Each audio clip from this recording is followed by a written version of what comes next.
Israel-Iran War News Live Update. Iran and its resistance axis face sanctions. U.S. and allied officials have utilized all possible national force to confront Iran and the regional armed factions it supports efforts to help Hamas fight Israel since the October 7 Hamas attack. Iran and its allies have long supported Hamas to instill fear in Israelis, divide the U.S. and Israel, and evict U.S. soldiers from Iraq and Syria. The U.S. and its allies have deployed preventive and punitive military action to confront Iran-backed strikes against Israel, U.S. personnel in the region, and commercial ships through regional maritime choke points since October 7. U.S. and European governments have slapped economic penalties on Iran-aligned group leaders and the businesses and financial networks Iran and its partners utilize to raise and move funds. No Western official has promoted sanctions as a quick fix to de-escalate the Israel-Hamas war, knowing they may not work. However, many Western politicians, including U.S. Congress members, favor expanding sanctions as a cost-free and low-risk policy component while overstating their potential to achieve national goals. Western sanctions can degrade Iran's network over time by shutting Iranian and pro-Iranian leaders, fighters, facilitators, business partners, and financial supporters out of the international financial system and preventing them from benefiting from the U.S. dollar's universal acceptance. Sanctions on individual leaders and commanders appear to delegitimize them as local leaders, hinder global leaders from meeting with or hosting them, and prohibit them from accumulating or accessing financial assets abroad. Targeting specific Iranian or Iran-affiliated officials and commanders is controversial because most Axis leaders and commanders do not travel beyond the region or do business with U.S. or European banks. Even with the significant pre-existing sanctions imposed over many years on Iran and its allies, the post-October 7 restrictions have had little or no effect on Iran or its partners' capacity to carry out their various strikes since October 7. Western sanctions on Iran-aligned groups may have long-term effects. U.S. and other sanctions announcements enable third-country intelligence and law enforcement identify Iran-backed financial and logistical networks to assist Western efforts to limit Iran's strategic reach. As a general compliance practice, global banks block transactions or accounts with U.S. and allied sanctioned parties. Before and since October 7, U.S. and allied officials have sought to address Iran's arsenal of ballistic and cruise missiles and armed drones, some of which Tehran has transferred to its partners, including the Houthis in Yemen, Hezbollah in Lebanon, and pro-Iranian militias in Iraq and Syria. The Hamas strike occurred 2 weeks before the October 18 expiration of a UN embargo on Iran's missile and armed drone development and transfer, which the 2015 multilateral Iran nuclear agreement automatically terminated. U.S. officials long maintained sanctions on Iran's missile and drone programs, and in September, the UK, France, and Germany indicated they would too.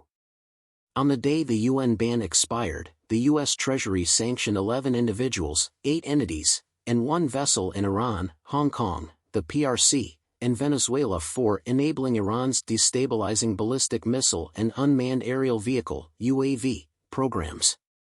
Treasury announced sanctions on 16 individuals and 2 entities on April 18, 5 days after Iran's unprecedented missile and drone barrage against Israel, including engine types that power Iran's Shahed variant drones used in the attack and sold to Russia for use against Ukraine. The UK sanctioned 7 individuals and 6 businesses who helped Iran destabilize the area, particularly Israel, in conjunction with the US. These included Iranian Defense Minister Brigadier General Mohammad Reza Ashtiani, the Iranian Armed Forces General Staff, and the IRGC Navy. The US, UK, and Canada sanctioned another dozen businesses, individuals, and vessels on April 25 for facilitating and financing the sale of Iranian armed drones to Iran's Ministry of Defense and Armed Forces Logistics. Sahara Thunder, the major front business that controls Modaful's commercial activities in support of these efforts, did not comply. In January, the U.S. sanctioned Fly Baghdad and its CEO for aiding the IRGC-QF and its proxy groups in Iraq, Syria, and Lebanon.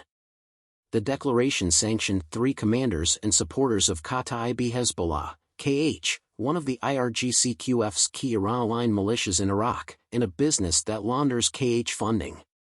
The U.S. statement states that for several years, Iraqi airline Fly Baghdad has supported the operations of the IRGC-QF and its proxies by delivering material and personnel throughout the region, including delivering weapons to Damascus International Airport in Syria for transfer to IRGC-QF and Iran-aligned militia groups like the Syrian military, Lebanese Hezbollah, and KH. Two KH figures sanctioned were political party chief Mons al-Aboudi and Aqad Muzin Faraj al-Hamadawi, the youngest brother of KH Secretary General Ahmad al-Hamadawi, who directed KH's companies and financial holdings. The U.S. Treasury Department sanctioned 3 organizations and 1 individual in Lebanon and Turkey for supplying Iranian commodities to the Syrian government and supporting the IRGC-QF and Lebanese Hezbollah that month. The IRGC-QF directed Mira Irakat Ithalat Petrol, Mira, in Turkey, Yara Offshore SAL in Lebanon, and Hydro Company for drilling equipment rental in Lebanon, which had commercial ties with Hezbollah. The US, UK, and Australia targeted Hamas financial networks and virtual currency transfer facilitators in January. US and UK officials sanctioned 2 individuals and 3 businesses, including Gaza Now, as Hamas fundraisers and financial facilitators in March. US and UK authorities have sanctioned Houthi financial facilitators and military leaders to degrade and prevent them from striking regional targets and, more recently, Red Sea commercial vessels. In early 2022, the U.S. sanctioned alleged Houthi financier Saadi al-Jamal, whose network moved tens of millions of dollars to Yemen via a complicated worldwide network of middlemen to assist Houthi strikes against Saudi and Emirati targets.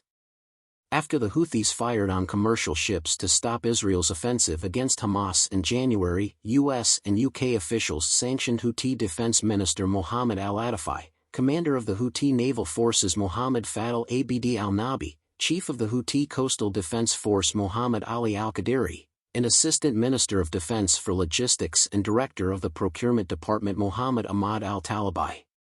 Despite U.S. and international sanctions and combined military operations against Houthi missile and drone bases, the Houthis continue to disrupt the world economy by attacking Red Sea commerce.